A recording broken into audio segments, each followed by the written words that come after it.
Pendant une centaine d'années, Kodak, ça a été la marque phare en photographie.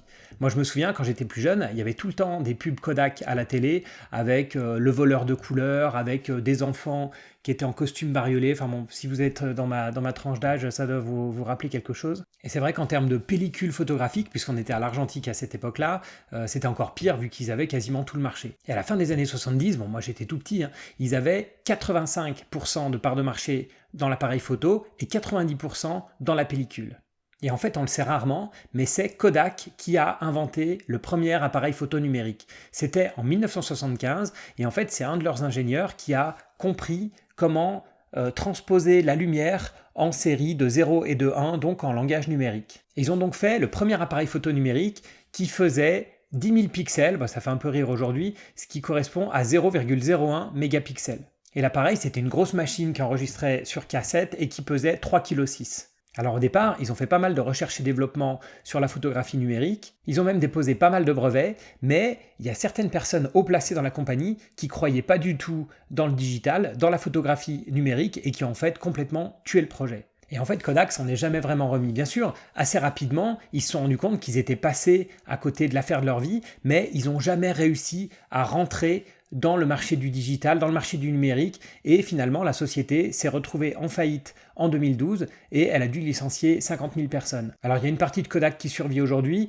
mais qui fait principalement des cartouches d'encre pour les imprimantes et de la pellicule pour le cinéma. Alors Kodak, c'est notre premier exemple de décision de management, de décision stratégique par une entreprise qui se sont avérées très mauvaises jusqu'à mettre l'entreprise en faillite. Et Kodak, c'est un exemple incroyable parce qu'ils ont été leaders.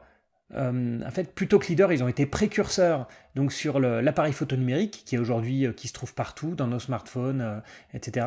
Et ils ont réussi à se retrouver en faillite en 2012, donc au moment où on était à un pic sur ce même marché du numérique. La deuxième décision qu'on va étudier qui s'avère très mauvaise, elle vient de Blockbuster. Alors Blockbuster, je ne sais pas si vous connaissez parce que c'était surtout développé aux États-Unis. Donc c'était le plus grand magasin de location d'abord de cassettes vidéo, puis de DVD au monde. Donc c'était des immenses magasins, donc avec des thèmes jaune et bleu, et quand on se baladait dedans, on avait un choix immense de DVD, et puis il y avait une petite ambiance cinéma avec moquette au sol, popcorn, ils vendaient des popcorn, etc. Alors moi j'ai des souvenirs des espèces de boîtes aux lettres à l'extérieur dans lesquelles il fallait mettre le DVD quand on venait les rendre et que le magasin était fermé par exemple, et puis il y avait des frais exorbitants si vous rendiez les DVD trop tard. Et ce qui est drôle, c'est qu'au cours de l'année 2000, il y a une petite entreprise qui s'appelle Netflix, qui fait à l'époque du DVD par courrier, qui les contacte, donc qui va dans le siège de Blockbuster au Texas pour leur proposer un arrangement. Alors cette époque, Netflix était minuscule par rapport à Blockbuster, et ils leur disent, écoutez, comme vous n'êtes pas développé dans la location de DVD par courrier, on va vous aider et on peut s'allier.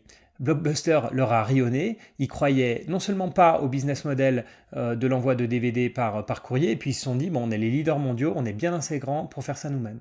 Bon, la suite, on la connaît. Netflix s'est mis au streaming en 2007. C'est aujourd'hui le leader mondial des vidéos en streaming. Quant à Blockbuster, ils ont fait faillite en 2010 et n'existent plus aujourd'hui.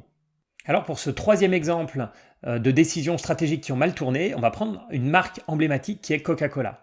Au milieu des années 80, Coca-Cola commençait à perdre pas mal de parts de marché vis-à-vis des boissons qui avaient commencé à lancer du light et surtout vis-à-vis de leur principal compétiteur qui était Pepsi. Et en fait, en faisant des tests à l'aveugle, ils se sont rendus compte que notamment la jeune génération, elle préférait le goût un petit peu plus sucré, un peu plus doux du Pepsi. Donc ils ont travaillé pendant 2 ans sur une nouvelle recette de Coca-Cola. Et à grand renfort marketing, ils ont lancé donc mi-85 cette nouvelle recette. Alors ils avaient fait des tests qui étaient unanimes, tout le monde à l'aveugle préférait la nouvelle recette.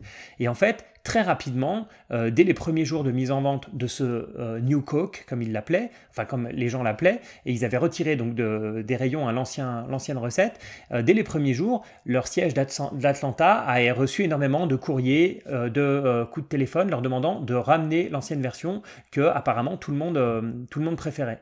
Il y avait même des gens qui avaient des stocks de Coca-Cola de l'ancienne recette qui les vendaient au marché noir à un prix supérieur à ce qu'on trouvait au New Coke qu'on trouvait dans les rayons. Et donc moins de 3 mois plus tard, Coca a dû faire relancé en fait les usines de production de l'ancienne recette pour les remettre dans les rayons. Donc il y a eu pendant un certain temps donc la nouvelle version, le New Coke, et puis le Coca-Cola qu'ils ont d'ailleurs appelé Coca-Cola classique pour renforcer cette image en fait qui était ancrée dans l'histoire américaine de Coca-Cola, la boisson qui dure depuis le 19e siècle, etc. Et en fait, même si cette décision de lancer un nouveau produit leur a coûté plusieurs millions en marketing pour rien, ça a finalement renforcé le côté mythique du Coca-Cola. Et dans les mois et les années qui ont suivi, Coca-Cola a eu une croissance bien supérieure à celle de Pepsi. Alors ce qui est intéressant sur ces trois histoires, c'est qu'en fait, il y en a deux qui ont mal tourné, donc avec Kodak et Blockbuster qui ont fait faillite, et il y en a une qui a bien tourné. Et en fait, celle qui a bien tourné, ce qui est intéressant, c'est que c'est l'entreprise déjà qui a essayé de lancer un nouveau produit, là où les deux autres, justement, ne sont pas allés dans les nouvelles technologies. Là, Coca a essayé donc quelque chose de nouveau. Ils se sont rendus compte rapidement que quelque chose n'allait pas, et ils ont été flexibles, ils ont écouté leurs consommateurs, et ils sont retournés à l'ancienne version.